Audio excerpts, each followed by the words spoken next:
So welcome everybody. It's lovely to be here tonight just to have a bit of a chat about our ACPE Sports Business postgraduate courses. The idea of tonight is just fairly informal, just to give you a bit of understanding of what we do and what the ACPE difference is. Just a brief overview of our courses.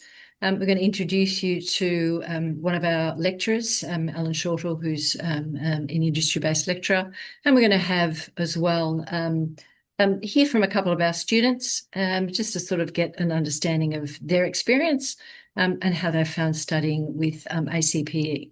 So just to introduce myself, I'm Francesca Cafflish-Martin. I am the course manager for our postgraduate sports business courses. My background is in the sports industry, running my own business for a lot of years, running team sports events across corporate and social groups, soccer, netball, touch football, at various locations across Sydney. So I also teach on the postgraduate courses in the managing people and leadership units. Having run a business that is based on a service, managing people is something that is passionate and dear to my heart, something that is incredibly challenging, but of course is utterly critical when you're running any kind of business that is all about the people that are creating and delivering the service that you are offering. So who are our postgraduate units and degrees for? Well, we find that we have a range of reasons why people study with us. We have people that are already working in the sports industry that are seeking to develop their career and to further their progression. We also have quite a few people that are not yet working in sport, that have got some professional industry background in a variety of different industries, but are trying to transition into sport. And I think that's actually quite a common approach for a lot of people, because sport, of course, is something that many, many people love and are passionate about. And to be able to work in an industry that has personal interest for you is just enormously satisfying for many. So we do find that that's another reason why people study with us. And of course, the practicality, some people study with us because they're already working in sport. Their career is heading in the right direction, but having that formal qualification just really does make a big difference.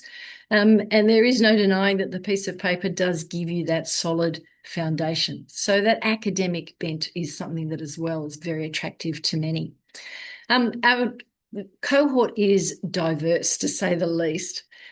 Being fully online means that people are literally all over Australia. So we've had students across every state in Australia. We also have people that have a variety of different backgrounds and reasons, personal reasons for studying. We currently have someone who is an Olympian, someone who is a Commonwealth Games athlete. We have people that are working in community sport. We have people working in state sports organisations. We have people working in private sporting organisations, and of course, people working that are trying to get into the sports organisation. So there's a whole range of experiences that people bring to study here with us at ACPE. And of course, the question is, why ACPE and what do we do that is different? Well, one thing is that we have been running courses in sport for almost 110 years. So we have a really long history in the sports industry with a range of different both undergrad and postgraduate courses. We focus mostly on sport, but we look at sports business, we look at sports coaching, we look at health, we look at dance. So we have a whole range of different perspectives, but we have that specialist education, which really gives us a depth of knowledge and understanding of the industries in which people want to or aspire to work. So we have a range of different reasons that we see that we are a place that is really something that can provide something of interest to so many people. As I said, we have almost 110 years of proven specialist education. Our postgraduate courses in particular have been developed with extensive industry connection and discussion. Not only do we have a lot of people on staff that also are still working in industry, we've had industry panelists and a range of different inputs to make sure that what we are offering is both practical and realistic. You will find studying with ACPE in any of our postgraduate courses that all your materials, your assessments have a very practical focus on sports industry contexts. So you can see that while you're learning theoretical and academic material, it's also aligned into the context of sport and the wider sport industry.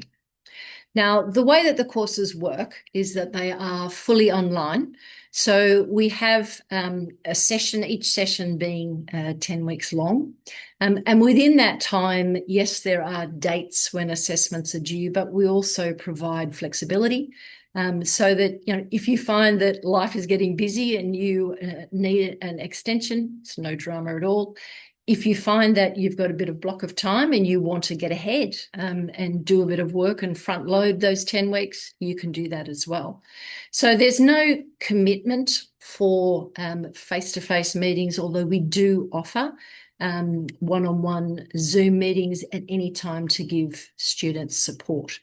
And we really do pride ourselves on giving individual support to students. And that's one of the things that I think, being a private institution, that we're able to do.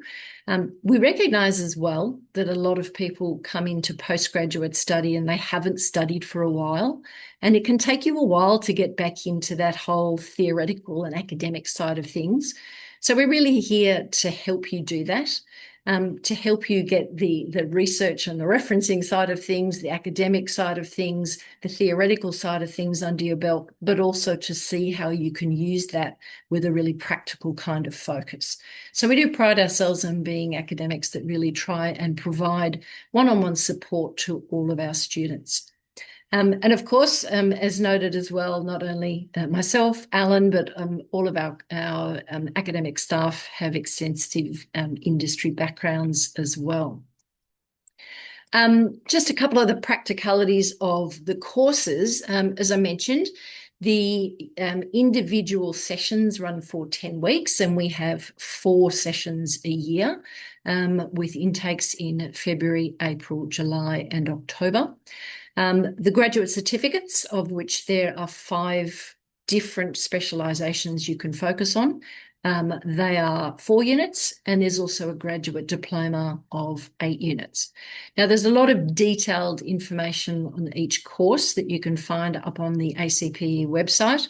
If you look at Find a Course, you'll see that there's a whole section on postgraduate. So that's something that, if you are looking for the link, you can either go straight onto the website or you can email me directly. My email address will be at the end of these slides.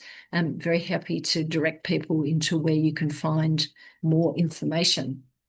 So I thought it would be nice just now to hand over to Alan Shortall, who is one of our industry-based academic, just to illustrate to you some of the focus of who we are and how we can provide you with that contemporary focus for your studies. Thanks, Alan.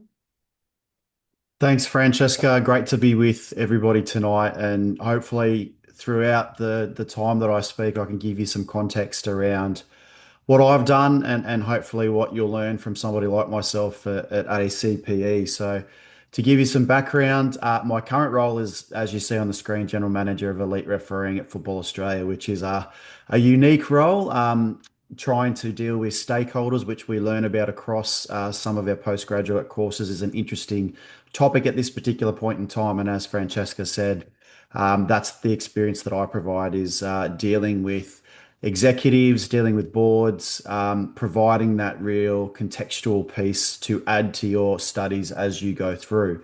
The other part of my life was as an elite referee with the National Rugby League as well too. So what I bring to this particular course is the ability to talk on behalf of 2 different sports and provide a number of different examples that are really valuable, not just from my perspective, but obviously to draw out those particular pieces that you look at. So one, from an on-field perspective, actually participating, so at the elite level of one sport, and then actually having to manage, as Francesca said, manage people at the elite level is a very difficult but really critical and rewarding type scenario. So the actual unit I deliver is athlete wellbeing, which is something that I'm personally passionate about. One of the biggest things that I've learned having transitioned from on-field athlete into managing people is that the transition piece is one of those biggest and key critical elements. And a number of you are probably sitting in front of me going, that's exactly my particular scenario. I've been in elite sport for a long period of time. I may be coming to the end of my career and I need to look at what my options are and how do I get myself to that next step of moving off the field and going into a particular role with a sporting organization. Or you may have done that and you're looking to just take up that next step and solidify your actual learning that you've taken on board. That's the key piece that I bring to you tonight as an industry expert. I've done study, but to the master's level around business administration. My earlier scenarios was as a teacher, so I bring a number of different aspects, not just the industry focus, which is really key and critical and something that we push at ACPE is connecting you with people who have done things within industry because that just brings the textbooks and the studies and the research to life.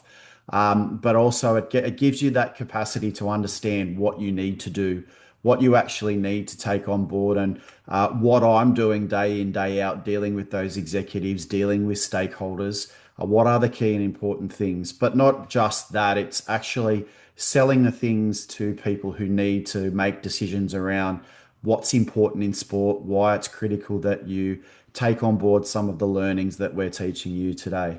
And like I said, my particular focus is athlete well-being. It's a really key and critical piece for, I think, and growing piece as well too, particularly around the research aspect, but also around sporting organisations are really delving into that particular piece because it's actually not just we need to cover it because of the negative connotations of it that we try and look after our resources, we try and look after our people. But the second part is that it's actually a performance piece. It actually allows you to get performance out of your athletes, both on the field, but also your people in the back office as well too. So that's what I bring to this particular piece is as one of your lecturers and tutors within a unit, we're all focused on providing you with that industry piece that helps you understand what's actually happening within the world. And a lot of the times we talk about assessment tasks being not just focused on ticking the box and doing the work. It's actually how do you build skills that when you sit in front of somebody like me as a general manager or somebody who's an executive and you're applying for roles and you're trying to get into those organizations, how do we think? What are the questions we're asking ourselves about you as an individual? What have you learned? And some of those assessment tasks are really good to show your skill set, to actually show your values and your philosophy on certain things, because that's what we want to hear about. We're looking for that extra bit that will show us the type of person that we're maybe looking at out of the box, not just the same person over and over again. So I think that's a really critical piece that ACPE offers is just the industry piece is critical because we're bringing that back. What we do each and every day, we're teaching that to students, providing that perspective and hopefully adding to your skill set so that when you go out into the wide world and you try and apply for jobs or you're applying those skill sets, you're actually building a suite of examples that will help you grow your particular aspects as well too. Francesca, that's all I'd like to say at this particular point in time. And as I said, happy to answer questions down the track. So hopefully there's some thought provoking stuff in that. Well, thank you so much, Alan. That was really fantastic. All right, I think it would be nice to hear now from some of our students. So we have with us today a couple of students who have done or just are doing different qualifications. So firstly, I'd like to introduce Matthew Starr, who is just finalising at the moment his graduate certificate in sport management. So over to you, Matthew. Thank you, Francesca, and hello everyone, and thanks for having me tonight. Yeah, just in terms of my experience at ACP is mostly a little bit different to everyone. And in 2017, I actually applied to do a bachelor's degree, and then found work just too chaotic. I had a role as a sport and partnership advisor at Bankstown Sports, and I've been in that role for about a decade, as of the end of last year when I thought, it's time I go back to study. So when I reached out to ACPE, the postgraduate course was offered to me and suggested to me, and in looking into it and in talks with the team, it was a no-brainer for me. The support I've had over the last, 6 or so months in completing my studies has been nothing short of incredible. I can't speak highly enough of the staff, of my lecturers, my tutors, and everyone that sort of supported me along the journey. I think, being able to build on what I've learnt through work, and then coming into study sport management in the postgraduate sense has helped put a lot of that theory and framework into place as well. I think Alan sort of alluded to just then, learning from the industry, experienced people that we get to deal with day in, day out has been great. And then obviously, being online as, and being a full-time worker now, and since leaving my role at Bankstown, I got a role at the Australian Dragon Boat Federation. So being able to take a lot of the learnings I've learned over the last 6 months and put it into a work sense has just been invaluable. So yeah, for myself, I think for anyone on this call, I think it's a great opportunity, ACPE, learning from industry experienced people. It's a great networking thing, and all the staff are brilliant. The library resources, I find myself getting a little bit lost in how much is there, and being able to sort of research different topics as I go through my assessments. And as Francesca also said earlier, the flexibility is just great for someone like myself who now, I have been working in full-time role, and sort of scared me off study before. Now having that flexibility and those options has been invaluable to me. So yeah, I can't really speak highly enough of the course. Oh, thank you so much, Matthew. I really appreciate your words there.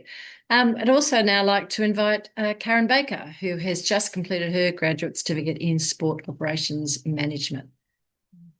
Thanks, Francesca, and thanks everyone for having me tonight. Yeah, I guess my journey's been a little bit different to Matthew's. I used every moment of my 2 years of the time available to do your postgrad study. I've been working myself in higher education for about 10 years now, mainly in the recruitment for Aboriginal and Torres Strait Islander students and student success space. So I was looking for something that, a course that really complemented the work that I was doing, but also my love of sport, which has been sort of more around tennis, softball, community AFL, a little bit of touch in there as well. So, I was looking for a course that I could do that would, sort of fulfill the love of both of those areas of my work and my sporting interests. So I started actually in the grad cert in leadership in sport. And I sort of had a couple of little false starts there, and sort of had, as Francesca said before, life gets busy. So, and I was traveling a lot with work as well. So, I started a couple of units and then I'd sort of have to pull out a little bit and then go again, sort of thing. So, and then I got to a point where I completed 3 units from the grad cert in leadership, and I was looking to finish that last one. But Francesca actually suggested that I move across to the sport operations management to complete one more unit to be able to finish off. And that flexibility and that advice from Francesca really helped a lot for me to be able to get through. And I probably wouldn't have been able to finish it if it wasn't for you. So yeah, I really appreciate your advice there. So I think for me, the flexibility of, the timing with the courses, the 10 weeks, the quadrimesters work really well. I think, like you said, you're not really committed to having to do the whole, there's not a long period of time to do that. So I've found the course that I did very beneficial. And in the future, I'm looking at moving into some more community sport things in my retirement years. So I think the qualification that I've completed will certainly help me in that community support space and bring credibility to some of our work that we do. So I'm not just a mum, at the AFL club. I've actually got some, credibility behind me with the research and the work that we've had to do as part of our course. So yeah, I found it super beneficial. Well, thank you so much, Karen, for your really lovely words there. Mm. All right. So having moved on, I thought we would now have a bit of a chat we've heard of so much information about our courses and what people have got out of them.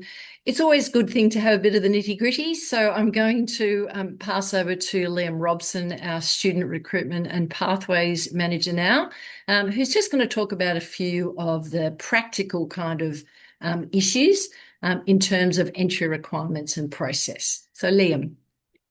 Thank you, Francesca. As you said, I'm Liam. Lovely to be here. Although it's probably not as exciting as what we just discussed, it's just as important. So starting off with the entry requirements, because postgrad, is obviously requires a bit more qualification. Everyone has their own kind of pathway, and it's case by case. But this is just the traditional census. We do have an admissions team that will assess all applications. And if you do have, a certain case that you have questions about, feel free to pop them down. But we'll get into it. So initially, the first pathway would be industry experience.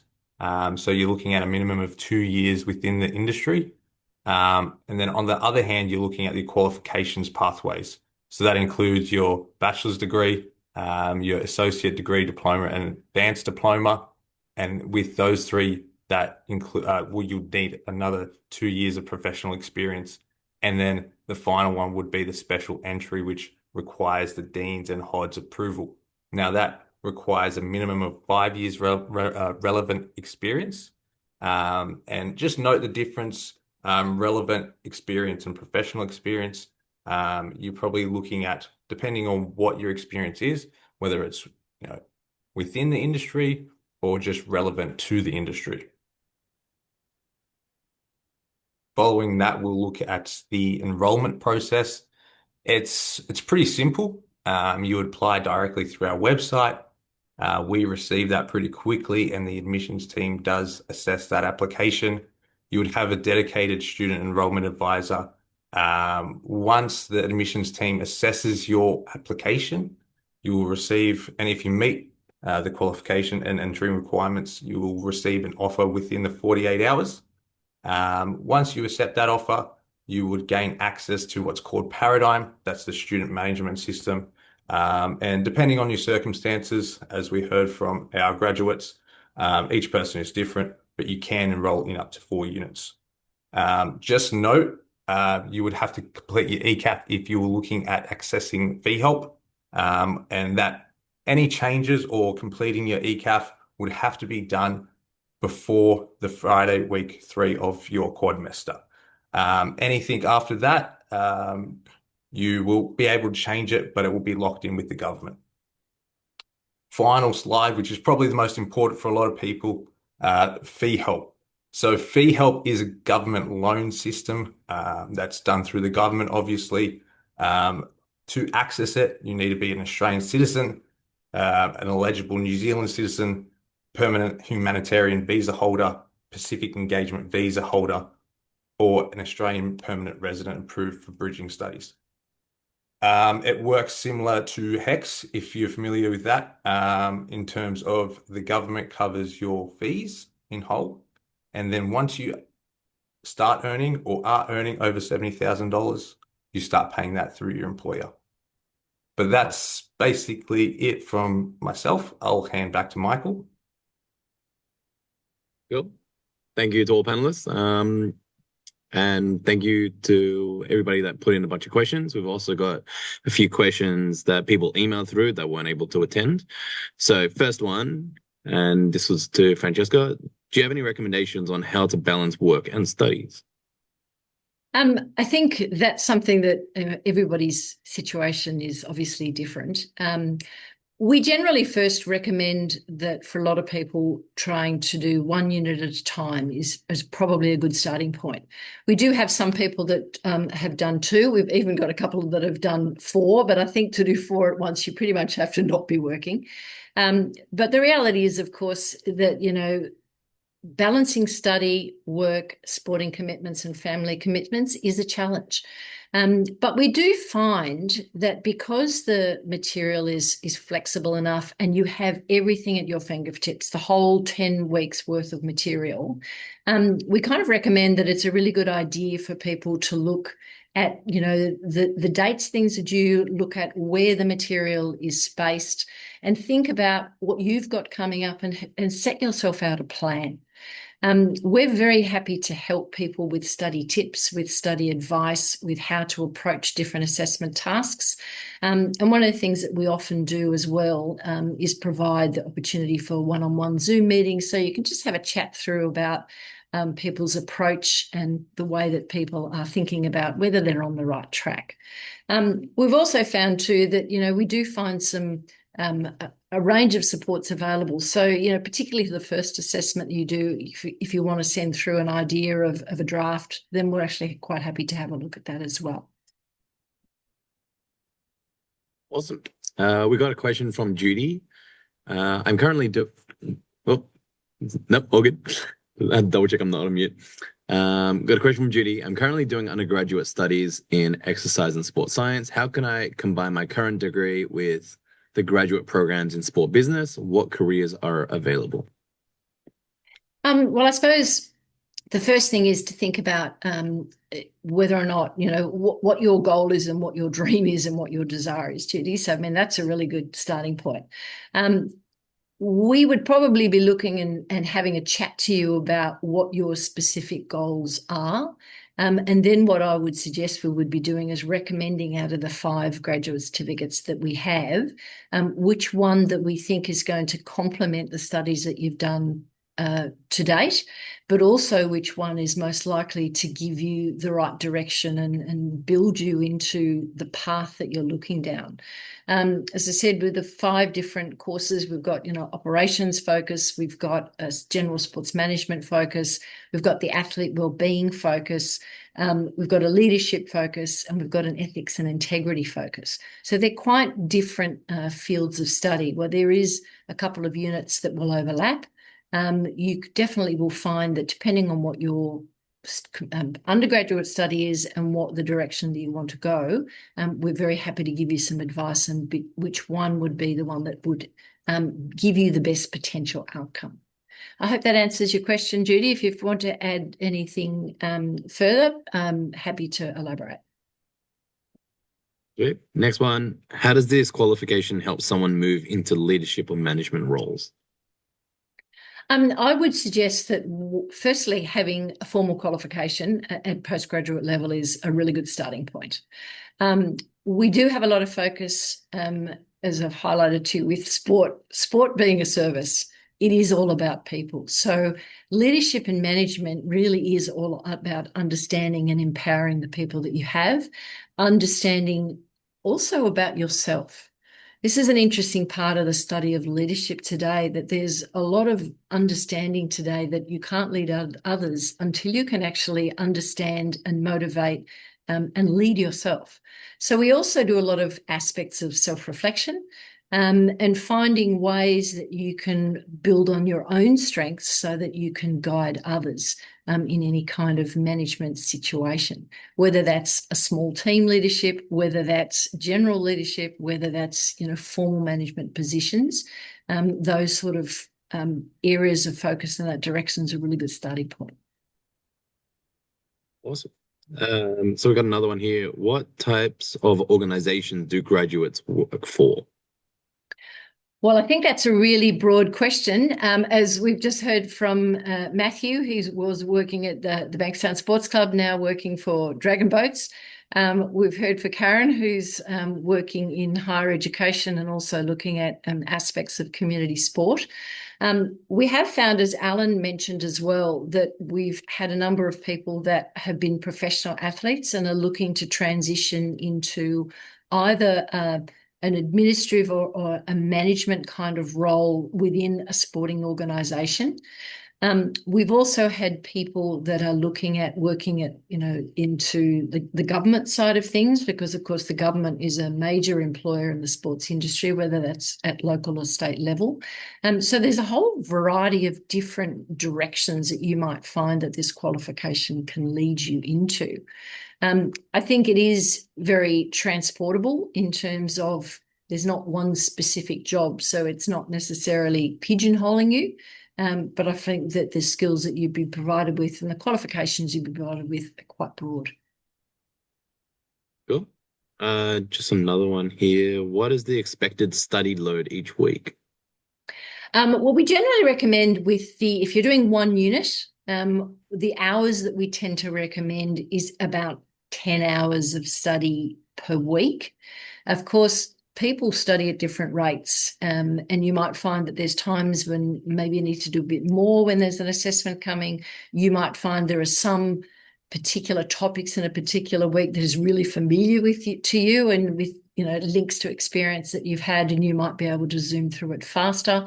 But that's generally kind of the ballpark figure that we talk about. Cool. Just got a few more here. Do I need to buy any textbooks or specific resources?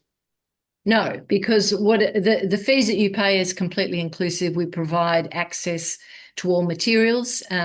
Readings are provided through our learning management system. You have access to our full library. So all of those resources are provided to you. Cool. Just two more here. I haven't studied for some time. What kind of support do you offer?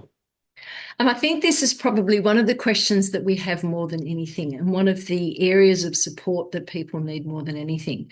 I know myself, there was a gap between my undergraduate degree and my, first postgraduate qualification.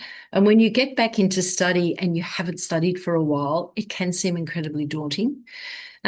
We really do help with the academic side of things. So we provide a lot of resources for you to look at, but we also provide a lot of one-on-one discussion with you, so that we help you to firstly work out what a study plan would look like, but also what research looks like, what the referencing requirements are, because those kind of practical things really take a little bit of just getting your head back into.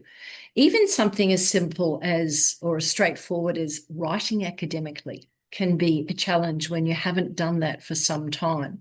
So we're quite happy to provide feedback and one-on-one discussion to help you do that, particularly if you're feeling that this is something that you really have to, get yourself back into, which is quite common. Lucky last, I'm going to be traveling during the quadrimester. Is there flexibility in regard to unit deadlines? Absolutely. Really, really common. Because people are working, we find quite often that people do travel. So within the 10 weeks, we often find that people will sort of go a bit MIA for a couple of weeks because things are happening. Then they come roaring back and either catch up. But also too, we find even within the 10 weeks, we can often provide you with extensions beyond that as well. So we're here to help you. We're here to help you succeed. And we're certainly not going to put you in a situation where, a deadline, you're going to be struggling with that. We really are here to help you. So the bottom line is, if you are traveling, if you are finding that things, life, work, etc., is getting a lot, talk to us, and we'll sort of find a study plan that will work for you. Cool. Judy's just popped another one in. What are the sizes of classes usually? Is it a small group? Well, we generally do have fairly small groups, but you really are studying independently. While we often have, and what we tend to do at the beginning of a quadmester, is we have an e-orientation session, which we invite everybody to. So that's quite a good opportunity for you to meet other people that are studying at the same time as you. But if you want to study completely independently and have nothing to do with other students, you can do that as well. But if you want to connect to other students, you can do that too. Our classes are fairly small because we are an independent university, which means we do have that opportunity for that one-on-one support. Cool. That was all. Like to thank all the panelists and for everybody jumping online listening tonight. Thank you so much, everybody, for joining us, and really thank you for all our panelists. Thank you for Karen and for Matt for giving their time. And of course, all of us at ACPE, we hope to see you in our postgraduate study courses. Thanks, guys. Thank you. Thank you all. Thank you. Thanks, everybody.